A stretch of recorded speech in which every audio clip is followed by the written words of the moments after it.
कोरेगावात वंचित व शिवप्रेमी संघटनांचे तीव्र निषेध आंदोलन. शिवाजी कोण होता पुस्तकाचे जाहीर वाचन. कोरेगाव शहरातील मध्यवर्ती ठिकाणी जुने एसटी स्टँड समोर वंचित बहुजन आघाडी, संभाजी ब्रिगेड, जिजाऊ ब्रिगेड आणि मराठा सेवा संघ यांच्या वतीने आमदार संजय गायकवाड तसेच बागेश्वर धामचे धीरेंद्र शास्त्री यांच्या विरोधात तीव्र निषेध आंदोलन करण्यात आले. आंदोलनादरम्यान कॉम्रेड गोविंद पानसरे लिखित शिवाजी कोण होता या पुस्तकाच्या प्रती हातात घेऊन एका महिला कार्यकर्त्याकडून जाहीर वाचन करण्यात आले. आंदोलनकर्त्यांनी आरोप केला की कॉम्रेड गोविंद पानसरे लिखित शिवाजी कोण होता या पुस्तकाच्या प्रकाशकाला विनाकारण दमदाटी करून जीवे मारण्याच्या धमक्या देत समाजात तेढ निर्माण करण्याचा प्रयत्न करण्यात आला. आमदार पदाची शपथ घेतल्यानंतर अशा प्रकारचे वर्तन करणे हे गंभीर असून त्यांच्यावर गुन्हा दाखल करण्यात यावा, अन्यथा अशा वाचाल प्रवृत्तींना आळा बसणार नाही अशी मागणी यावेळी करण्यात आली. तसेच एका सार्वजनिक कार्यक्रमात मुख्यमंत्री उपस्थित असताना धीरेंद्र शास्त्री यांनी छत्रपती शिवाजी महाराजांबाबत कोणतेही ऐतिहासिक पुरावे नसताना चुकीचा व संदर्भहीन इतिहास मांडल्याचा आरोप करत या प्रवृत्तीचाही तीव्र निषेध व्यक्त करण्यात आला. संबंधित प्रकरणात मुख्यमंत्री यांनी स्वतः लक्ष घालून कठोर कारवाई करावी अशी मागणी आंदोलनकर्त्यांनी केली. छत्रपती शिवाजी महाराजांचा खरा इतिहास जनतेसमोर यावा आणि नागरिकांनी अपप्रचाराला बळी पडू नये या उद्देशाने हे आंदोलन करण्यात आल्याची माहिती वंचित बहुजन आघाडीचे माजी पश्चिम महाराष्ट्र उपाध्यक्ष चंद्रकांत खंडाईत यांनी दिली. यावेळी मुर्दाबादच्या घोषणांनी परिसर दणाणून गेला. आंदोलनात वंचित बहुजन आघाडीचे माजी तालुकाध्यक्ष सतीश माने, जिल्हा महासचिव दादासाहेब केंगार, संतोषराव मोरे, लक्ष्मण वाघमारे, चंद्रकांत कांबळे, रमेश भोसले, समाधान गडगे, प्रकाश खंडाईत, भीमराव जाधव, विजय मोरे यांच्यासह संभाजी ब्रिगेड, मराठा सेवा संघ व जिजाऊ ब्रिगेडचे पदाधिकारी CR बर्गे, ज्योतिराम वाघ, सूर्यकांत चव्हाण, अनिल जाधव, आनंदराव बर्गे, वैभव जगदाळे, निशिकांत भोसले, विद्याताई ढोबळे, श्रीमती पाटील आदी पदाधिकारी व कार्यकर्ते यावेळी उपस्थित होते. कालकथित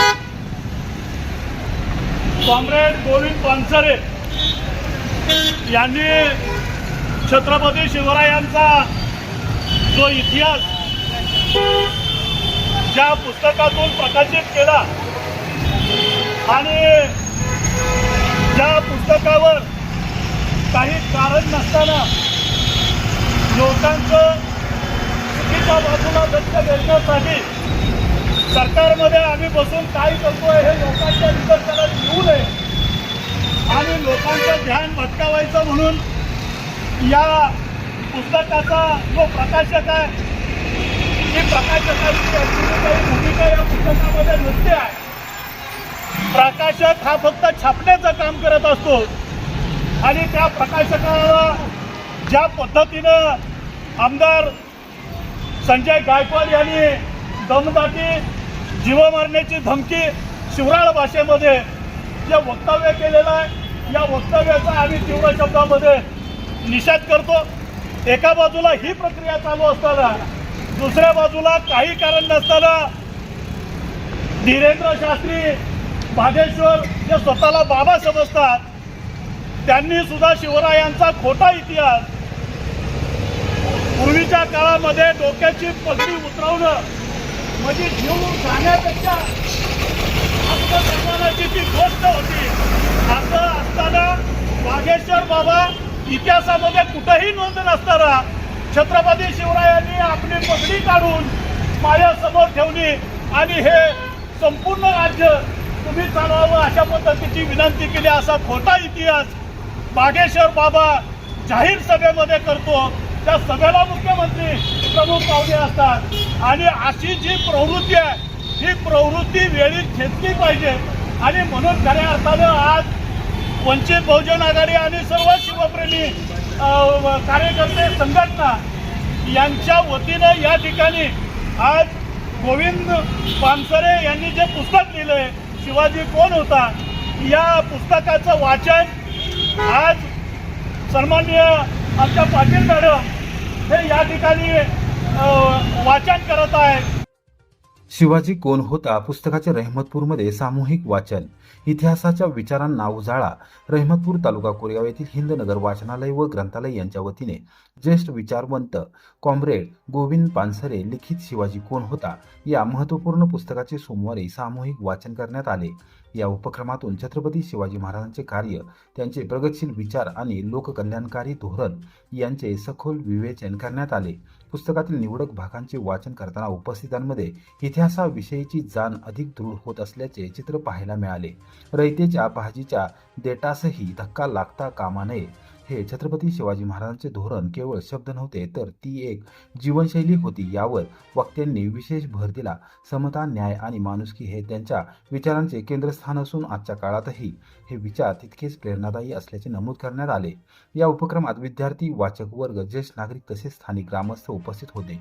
कार्यक्रमामुळे वाचन संस्कृतीला चालना मिळून समाजात सकारात्मक विचारांची बीजे पेरली जात असल्याचे मत उपस्थितांनी व्यक्त केली. नेर तलावाच्या पाण्यासाठी पुशेगावात रास्ता रोको, उसाच्या मोळ्या पेटवून तीव्र निषेध. खटाव तालुक्यातील शेतकऱ्यांच्या हक्काच्या पाण्यासाठी शिवसेना उद्धव बाळासाहेब ठाकरे पक्षाच्या वतीने पुशेगाव येथे रास्ता रोको आंदोलन करण्यात आले. नेर तलावातून तातडीने पाणी सोडावे या प्रमुख मागणीसाठी छत्रपती शिवाजी चौकात सोमवारी सकाळी सुमारे 11:15 वाजता सातारा लातूर महामार्गावर आंदोलन छेडण्यात आले. या आंदोलनादरम्यान संतप्त कार्यकर्त्यांनी वाळक्या उसाच्या मोळ्या व भुसा रस्त्यावर आणून पेटवून प्रशासनाचा तीव्र निषेध नोंदवला. अचानक झालेल्या या रास्ता रोकोमुळे काही काळ वाहतूक पूर्णपणे ठप्प झाली होती. खटाव तालुक्यातील गावोगावच्या पाणी पुरवठा योजना, नदीकाठची शेती तसेच हजारो हेक्टर क्षेत्र नेर तलावाच्या पाण्यावर अवलंबून आहे. मात्र अद्याप पाणी सोडण्यात आले नसल्याने उन्हाळी हंगामातील पिके वाळून जात असल्याची संतप्त भावना शेतकरी वर्गाने व्यक्त केली. दुसरीकडे मान तालुक्यातील काही भागात पाणी उपलब्ध असताना खटाव तालुक्यातील शेतकऱ्यांवर अन्याय होत असल्याचा आरोप आंदोलकांनी केला. या प्रकरणी पुशेगाव पोलीस ठाण्यात जिल्हाप्रमुख प्रताप सुभाष जाधव, मुगटराव कदम, अर्जुन विठ्ठल मोहिते, भानुदास कोरडे, असलन चिखलगार, कन्हैया मारुती आगसे, संजय यशवंत नांगरे यांच्यासह अन्य 10 ते 15 जणांवर गुन्हा दाखल करण्यात आला आहे. दरम्यान नेर तलावातून तातडीने पाणी सोडावे अन्यथा आंदोलन तीव्र करण्याचा इशारा यावेळी आंदोलकांनी दिला. मंत्री शिवेंद्रसिंहराजे भोसले यांच्या अधिकाऱ्यांना भर बैठकीत कानपिचक्या समन्वयाने कामे करण्याचे दिले निर्देश. जावली तालुक्यातील महत्वाकांक्षी पाचवड, मेढा, मुनावळे, शेंबडी या रस्त्यासह विविध रस्त्यांची कामे सुरू आहेत. काही ठिकाणी वन विभागाची जागा असल्याने कामे मार्गी लागण्यास अडचणी येत आहेत. संबंधित विभाग एकमेकांवर टोलवाटोलवी करून केवळ लांबड लावत आहेत. मी आमदार, मंत्री आहे, मीच सगळं करायचं का? तुमची कामे तुम्ही करायला नको का? उंटावरून शेळ्या हाकायचं बंद करा, अशा कानपिचक्या देत सर्व विभागांनी समन्वय ठेवून कामे मार्गी लावा, अशा सक्त सूचना सार्वजनिक बांधकाम मंत्री श्रीमंत छत्रपती शिवेंद्रसिंहराजे भोसले यांनी दिल्या. येथील शासकीय विश्रामगृहात मंत्री भोसले यांच्या अध्यक्षतेखाली पाचवड, मेढा, मुनावळे, शेंबडी या महाराष्ट्र राज्य पायाभूत सुविधा विकास प्राधिकरणाच्या रस्त्याचे काम सुरू असून यामध्ये येणाऱ्या अडचणींवर तोडगा काढण्यासंदर्भात बैठक झाली. या बैठकीत त्यांनी अधिकाऱ्यांना सूचना दिल्या. प्रांताधिकारी आशिष बारकुल, वन विभागाचे अधिकारी अमोल सातपुते, कोयना वन्यजीव विभागाचे उपसंचालक किरण जगताप, सहाय्यक वनसंरक्षक हाके, MSIDCचे मुख्य अभियंता रा हांडे, कार्यकारी अभियंता संतोष बंपलवार, सार्वजनिक बांधकाम विभागाचे कार्यकारी अभियंता राहुल अहिरे, उपअभियंता RR आंबेकर, मेढा पोलीस ठाण्याचे सहाय्यक पोलीस निरीक्षक सुधीर पाटील, जावलीचे तहसीलदार प्रवीण मुदगुल, नगरपंचायतीचे मुख्याधिकारी अजिंक्य पाटील यांच्यासह अधिकारी यावेळी उपस्थित होते. ज्या ठिकाणी वन विभागाची जागा आहे त्या ठिकाणी काम करण्याबाबतचे प्रस्ताव तातडीने वन विभागाकडे पाठवा. आज पाठवतो, आजचे उद्या, उद्याचे 10 दिवसांनी असले उद्योग आता थांबवा. स्थानिक पातळीवरील अडचणी तुम्ही सोडवल्या पाहिजेत, हे तुमचे काम आहे. वन विभागाने देखील आडमुठी भूमिका न घेता रस्ते कामासाठी लागणाऱ्या परवानग्या तातडीने द्याव्यात. प्रत्येक गोष्टीत अडवणे योग्य नाही. ही जनहिताची कामे आहेत, याची जाणीव ठेवा, असे शिवेंद्रसिंहराजे भोसले म्हणाले. कास पठार येथे रस्त्याचे रुंदीकरण नव्हे तर जेवढा आहे तेवढाच रस्ता केला जाणार आहे. त्यालाही फॉरेस्टवाले आडकाठी आणत आहेत. मग रस्त्यांची कामे कशी मार्गी लागतील, असेही ते म्हणाले. मुनावळे, आंबवडे, कळकोशी रस्त्यालाही परवानगी द्या. मेढा येथे काही अतिक्रमणामुळे कामात अडथळा येत असल्याच्या तक्रारी आहेत. पोलीस प्रशासनाने बंदोबस्त लावून संबंधित विभागाने अतिक्रमण हटवावे. कोणीही काहीही करेल म्हणून काय कामे थांबवायची का, असा सवाल करून शिवेंद्रसिंहराजेंनी सर्व विभागांनी समन्वयाने कामे करून रस्त्यांची कामे मार्गी लावावी, अशी सक्त सूचना यावेळी केली.